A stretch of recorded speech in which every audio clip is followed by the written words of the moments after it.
સુરતની ઉત્તરાયણ પોલીસે તેરા તુજકો અર્પણ કાર્યક્રમ યોજ્યો। આ કાર્યક્રમ દરમિયાન 5.46 લાખ રૂપિયાનો મુદ્દામાલ ચોરીના ભાગ બનેલા મૂળ માલિકોને પરત કરવામાં આવ્યો। ઉત્તરાયણ પોલીસે તેરા તુજકો અર્પણ કાર્યક્રમ અંતર્ગત 5.46 લાખ રૂપિયાનો મુદ્દામાલ મૂળ માલિકોને પરત કર્યા। પરત અપાયેલા મુદ્દામાલમાં ચોરી થયેલ મોબાઈલ ફોન, એક્ટિવા મોપેડ તેમજ સોનાની ચેનનો સમાવેશ છે। લાંબા સમયથી પોતાના કિંમતી સામાનની રાહ જોઈ રહેલા લોકોમાં આ પ્રસંગે ખુશીનો માહોલ જોવા મળ્યો હતો। આ કાર્યક્રમનું આયોજન ઝોન 5ના અધિકારીના અધ્યક્ષતામાં કરવામાં આવ્યું। પોલીસ દ્વારા ગુનાખોરી સામે ઝડપી કાર્યવાહી કરી મુદ્દામાલ શોધી કાઢીને કાયદેસર પ્રક્રિયા પૂર્ણ કર્યા બાદ મૂળ માલિકોને સોંપવામાં આવ્યો। ઉત્તરાયણ પોલીસની આ પહેલથી લોકોમાં પોલીસ પ્રત્યે વિશ્વાસ વધુ મજબૂત થયો છે। પોલીસ તંત્ર દ્વારા ભવિષ્યમાં પણ આવી જ રીતે પ્રજાહિતલક્ષી કામગીરી કરવામાં આવશે તેવી ખાતરી આપવામાં આવી હતી।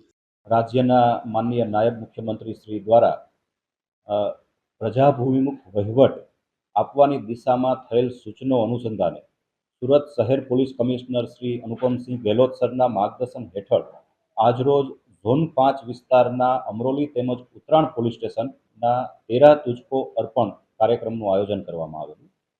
સમગ્ર કાર્યક્રમમાં લગભગ 40થી વધારે ફરિયાદીઓના સામાન સોંપવામાં આવેલા, જેમાં મોબાઈલ, સોનાના ચેન સહિતના 10 લાખથી વધારેના મુદ્દામાલનો સમાવેશ થાય છે।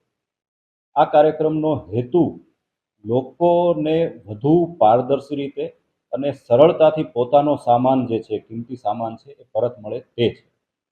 ભૂતકાળમાં જે હાડમારી સહન કરવી પડતી તે ન કરવી પડે, તેમજ આજની તારીખે પણ લોકો જે સાચા છે અને સીધા અને સરળ છે તે પોલીસ સ્ટેશને આવતા સંકોચ અનુભવે છે। આવા કાર્યક્રમોના માધ્યમથી લોકોને એ સંદેશ આપવા માંગીએ છીએ કે પોલીસ તરફથી પોઝિટિવ કામગીરી કરવામાં આવે છે। આપના પ્રશ્નો પોલીસ સુધી પહોંચશે તો ઉકેલવાની દિશામાં પોલીસ કટિબદ્ધ છે અને તત્પર રીતે કામગીરી કરશે, જેથી લોકો પોતાના પ્રશ્નો, પોતાના ચોરાયેલી વસ્તુઓ, મોબાઈલ ખાસ કરીને આ પ્રકારની વસ્તુઓ પોલીસ સુધી પહોંચાડે અને જે પહોંચાડવામાં આવશે તો કામગીરી કરવામાં આવશે, એ સંદેશ જે છે એ આ કાર્યક્રમ દ્વારા આપવામાં આવે છે।